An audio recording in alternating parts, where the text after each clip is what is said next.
rémunération globale, c'est quoi et c'est pour qui? Alors, premièrement, la rémunération globale, c'est, je pense, un des outils très importants pour que les entreprises fassent de l'attraction de talent et de la fidélisation.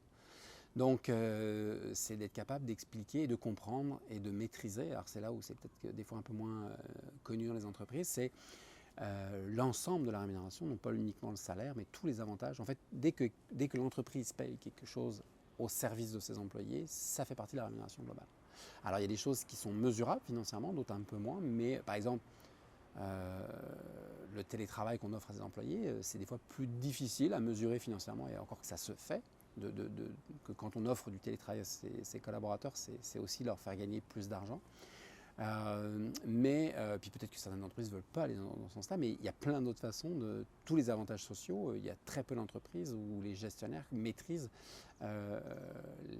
l'ensemble des avantages sociaux. C'est pour ça que nous on parle souvent du bilan social, soit collectif, soit individuel, mais qui est un très bon outil d'attraction et de fidélisation. Et puis c'est d'être capable de sortir des sentiers battus. Aujourd'hui, la rémunération, il y a plein d'entreprises qui innovent, et depuis des années, depuis les années 2010, 2015, j'ai travaillé avec des entreprises qui ont innové dans la rémunération de façon hallucinante ou déroutante pour la plupart des entreprises. Et donc ça, c'est ça qu'il faut. En fait, nous, quand on parle de formation globale et de rémunération globale, je veux dire, c'est vraiment d'être capable de comprendre que si on veut se différencier des autres, il faut faire différemment. Puis si on veut faire différemment, il faut être créatif.